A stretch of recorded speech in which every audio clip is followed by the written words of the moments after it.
Most family animal movies follow a tired, predictable formula: cute encounters, harmless adventures, and a sugary, conflict-free ending designed purely for comfort viewing. They give viewers instant warmth but zero lasting reflection. But if you've ever watched The Wolf and the Lion and only saw a sweet story about two unlikely animal friends, you completely missed the point. Beneath its soft, scenic cinematography and gentle piano soundtrack lies a raw, thought-provoking masterpiece, one that exposes the cruelty of human control, the innocence of wild souls, and a life-changing truth about love, loyalty, and true freedom that almost no casual audience picks up on. This film is far more than a simple rescue story between a lonely girl and two wild predators. It's a profound tale of three broken, isolated souls: a grieving young human, a loyal white wolf, and a fearless lion, who find salvation not from the outside world, but from each other. They defy every natural law, every human stereotype, and every instinct written into their DNA to build a forbidden, unbreakable family. What makes this story even more extraordinary? Every single emotional moment you witness is authentic. No CGI animations, no staged Hollywood tricks, no trained acting. The crew spent 500 consecutive days filming real white wolves and real lions, documenting their genuine growth, natural behaviors, and organic bond from tiny, fragile cubs to fully mature apex predators. The brotherhood on screen is not scripted, it's real, and that's why every scene hits so differently. Long before the wolf and lion entered her life, young Maya was trapped in a quiet, suffocating loneliness. Orphaned at a young age, she had no close family, no childhood friends, and no connection to the busy, materialistic modern world. Her only guardian and safe haven was her grandfather, a kind man who raised her in the quiet seclusion of a remote forest island, teaching her to find peace in music and nature rather than chaos and crowds. When her grandfather passes away suddenly, Maya's entire world collapses. Grief-stricken and utterly alone, she abandons the city entirely and retreats to her grandpa's abandoned island cabin. Her only plan is to devote herself entirely to piano, to bury her sorrow in practice, and to simply disappear from a world that never made her feel seen or loved. She lives in numbness, trapped in endless quiet grief, convinced her life will never hold joy or warmth again. Then, a freak accident rewrites her entire destiny. High above the isolated forest, a specialized transport plane carrying exotic circus animals suffers a catastrophic mechanical failure. Amid the mid-air chaos, a tiny, weeks-old lion cub breaks free from his cage and plummets thousands of feet, miraculously surviving the fall and landing directly in Maya's arms. Shocked and bewildered, Maya's first instinct is to step back, to leave this wild, unfamiliar cub to the harsh fate of the wilderness. But one look at his trembling, defenseless body and terrified, innocent eyes stops her cold. She sees herself in him, lost, abandoned, scared, and completely alone with nowhere to turn. Before she can process the surreal moment, her cabin door slams open with brute force. A skittish, exhausted adult white wolf bursts inside, fleeing unseen danger, with her tiny, whimpering wolf pup tucked closely at her heels. Desperate for shelter and safety, the mother wolf dives under Maya's wooden table, hiding from the outside world. In the span of just a few minutes, Maya's empty, silent cabin transforms into an unexpected sanctuary for three vulnerable wild lives that society would immediately discard or control. Nature's ancient rules are unwavering. Wolves and lions are mortal rivals. They compete fiercely for territory, hunt the same prey, and eliminate one another to survive.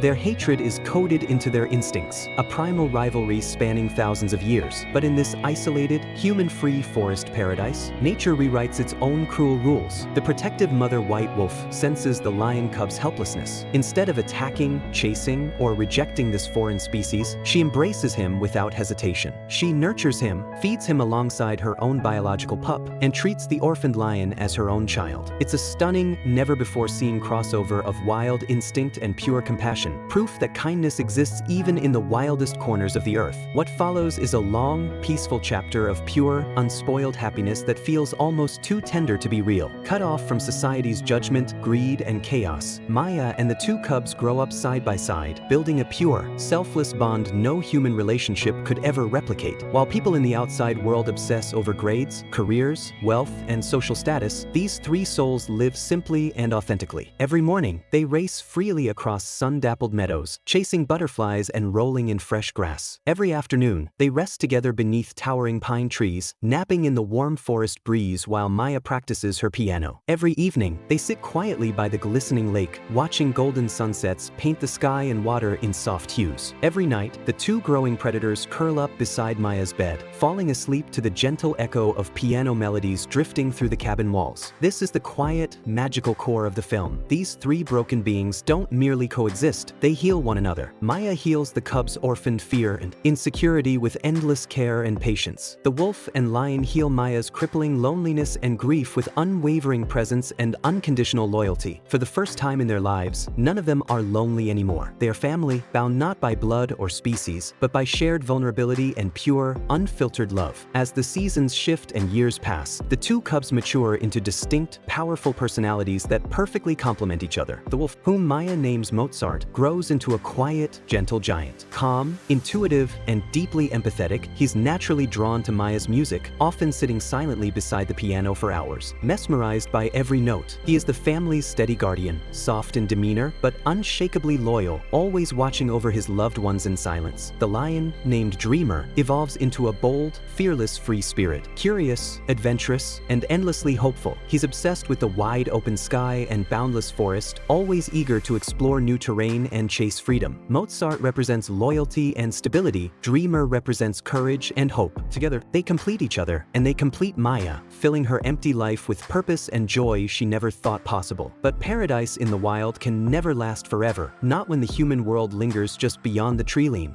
waiting to invade and destroy pure, unregulated goodness. The first crack in their perfect life arrives when Maya is forced to leave the island to attend her long-awaited piano audition, a once-in-a-lifetime chance to secure a spot at a prestigious city music college, the dream she's dedicated her entire adolescence to. Before leaving, she carefully leaves a window unlocked for the mother wolf, trusting her to watch over the two adolescent cubs while she's gone. But human interference lurks in the shadows, waiting for this moment of vulnerability. During Maya's absence, wildlife trackers and animal control officers patrol the forest, searching for undocumented wild predators. They spot the mother white wolf, shoot her with a powerful tranquilizer dart, and capture her, disappearing without a trace. Overnight, Mozart and Dreamer lose their only maternal guardian, left stranded, confused, and vulnerable in the empty cabin. Back in the city, Maya aces her audition and earns her official acceptance letter, her lifelong music dream finally realized. But an overwhelming, gut-wrenching anxiety gnaws at her heart. She knows something is terribly wrong at home, and she abandons her celebration instantly, rushing back to the island overnight. When she pushes open her cabin door, her heart breaks completely. The once tidy home is destroyed, torn apart by two distressed, orphan teenagers struggling with fear and abandonment. Starving, lonely, and scared, Mozart and Dreamer have resorted to chewing on random objects, pacing endlessly, and waiting desperately for someone to come home. After searching every corner of the island and finding no trace of the mother wolf,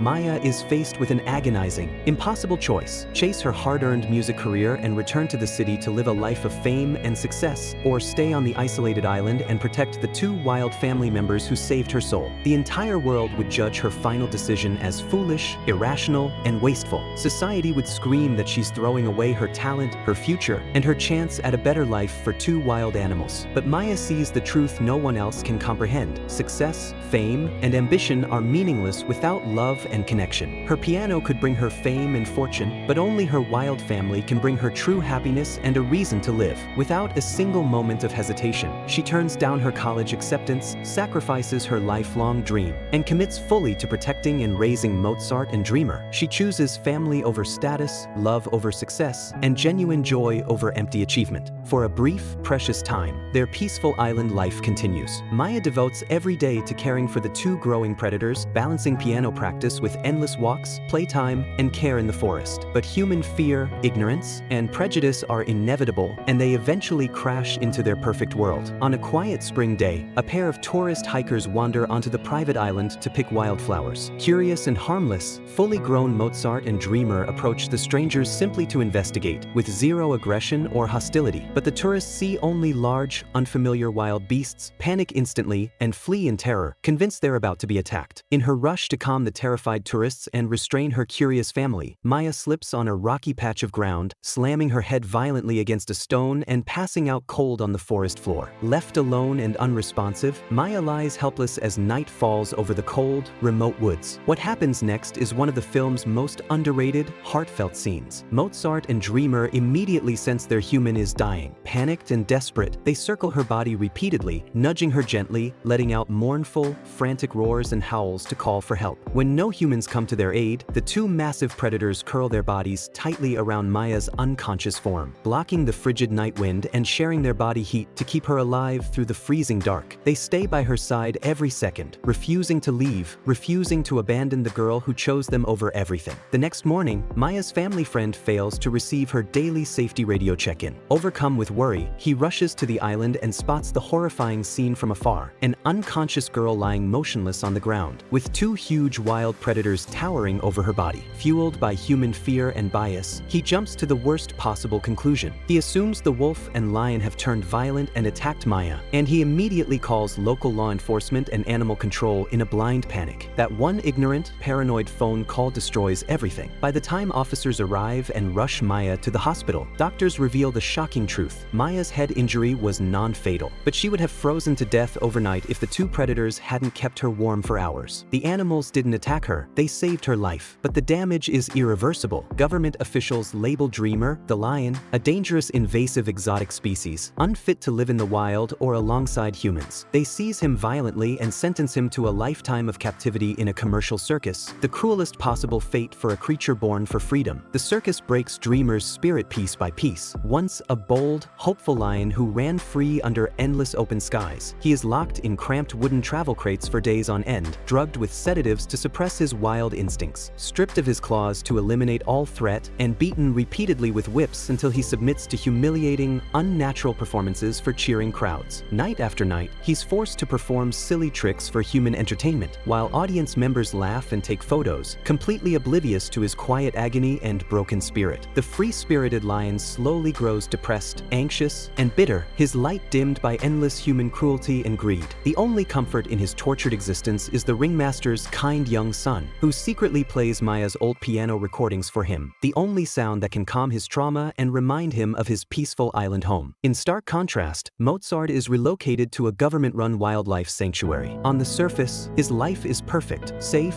well-fed, protected, and even reunited with his long-lost mother wolf. But safety and comfort cannot fill the empty space left by his missing brother. The sanctuary is nothing more than a gilded cage. He has no freedom to roam wild, no purpose to protect his family, and no beloved brother to grow alongside. He lives in quiet, hollow grief, existing but not truly living. This is the film's darkest, most overlooked commentary on humanity. We protect what we can control and destroy what we cannot. We cage wild animals in the name of conservation, break their spirits in the name of public safety, and exploit their beauty in the name of entertainment, all while claiming to love and protect nature. But the brotherhood between Mozart and Dreamer is not a temporary, surface-level bond. Forged in childhood warmth, tested by loss and separation, and rooted in pure wild loyalty, it's unbreakable by distance, cages, or human cruelty. One day, the circus's touring convoy passes directly beside the wolf sanctuary. Mozart's sharp, sensitive ears instantly catch the faint, familiar roar of his imprisoned brother. Recognizing Dreamer's pain and desperation in an instant, he makes an immediate, reckless choice. Waiting for a gap in staff supervision, he digs tirelessly through the sanctuary fence, escaping the safety of his enclosure to embark on a dangerous, cross-country rescue mission. He risks capture, injury, and death for one single reason: loyalty. No human law, no wild instinct, no mortal danger can stop him from saving his family. What follows is an intense, emotional rescue sequence that showcases the pure nobility of these so-called dangerous beasts. Mozart chases the massive circus truck for miles through urban streets and rural highways, outrunning human cars and evading detection. Once the convoy stops, he frantically digs at the metal cage trapping Dreamer, even using small branches in a naive, desperate attempt to pry the bars open and free his brother. For years of brutal circus abuse, Dreamer has been broken, hopeless, and ready to surrender to a life of endless suffering. But when he sees Mozart risking everything to save him, choosing him over safety, over freedom, over his own life, his shattered will to live reignites completely. Working together, the two brothers break free. The enraged ringmaster rushes over to punish Dreamer, but Mozart lunges forward fearlessly, tackling the human and creating the perfect opening for Dreamer to escape his cage. After years of painful separation, the two forbidden brothers reunite, nuzzling each other gently, releasing years of suppressed grief, longing, and relief. With nothing but instinct and love guiding them, they set their only goal: journey back to their island home, back to Maya, back to the only family and freedom they've ever known. Their journey home is a brutal, eye-opening battle against human greed and fear. Unfamiliar with busy cities and human society, the hungry, exhausted pair wander into a convenience store searching for food. Panicked bystanders film the unprecedented sight of a wild wolf and lion roaming public streets, posting the footage online and sparking a citywide panic. Local police launch launch a massive, full-scale manhunt to capture the two predators, while the greedy, vengeful circus ringmaster arms himself with a tranquilizer gun, tracking their every step to recapture his profitable lion and eliminate the wolf that ruined his business. The film's most heartbreaking sacrifice unfolds by a quiet riverside. The ringmaster corners Dreamer alone, aiming his gun directly at the unsuspecting lion. In a split-second act of selfless brotherly love, Mozart sprints forward without hesitation, taking the full force of the deadly tranquilizer bullet meant for Dreamer. Collapsing weakly to the ground, he sacrifices his life for his brother's freedom. Trapped on the opposite riverbank, Dreamer races frantically through the water to reach his dying brother, crying out in grief and helplessness, fearing legal consequences for shooting a protected white wolf. The ringmaster quickly covers up his crime and flees the scene with his son. Back in the city, Maya wakes up in the hospital, recovering from her head injury, and learns of the massive manhunt targeting her family. Overwhelmed with terror and guilt, she leaves the hospital against medical advice, risking her own health and safety to search relentlessly for Mozart and Dreamer. She tracks down the ringmaster, who lies shamelessly to cover his crimes, but his conscience-stricken son cannot bear to watch the two innocent animals die. He secretly helps Maya trace the animals' last known location, leading her closer to their trail. Stuck with no new leads, Maya relies on the one unbreakable connection she shares with her boys: music. She drives along every rural road and forest trail, playing her soft piano melody on repeat through her car speakers. It is the only language that ever truly calmed Dreamer's trauma, the only sound that reminds both animals of home. Within minutes, the free-spirited lion emerges from the trees, drawn home by the familiar, loving melody. He greets Maya with mournful roars and immediately leads her deep into the woods, where the sedated, barely conscious Mozart lies clinging to life. Thanks to the ringmaster's son secretly delivering an antidote earlier, Mozart slowly regains his strength, and the broken family reunites in an emotional, tearful moment that redefines pure love and loyalty. Their peace is short-lived. The ringmaster returns once more, determined to seize Dreamer and profit from him again. After a lifetime of obeying his father's cruel, greedy orders, the ringmaster's son finally stands up for what is right. He publicly condemns the brutal, exploitative circus industry, exposing the endless abuse and torture of captive animals for human entertainment and profit. His heartfelt, honest words finally break through the ringmaster's greed. For the first time, the man recognizes that wild animals are not disposable merchandise. They feel pain, fear, love, and loyalty just like humans do. Overcome with guilt, he abandons his pursuit and leaves the family in peace. The wolf and the lion reminds us that the strongest, most beautiful bonds in life are never the ones society approves of. They are the forbidden, unbreakable connections we choose with our hearts. Love has no species, no status, no rules, and no limits. It only knows family, sacrifice, and unwavering devotion. In a world divided by hatred, greed, and judgment, this pure, wild love is the most beautiful truth humanity will ever witness.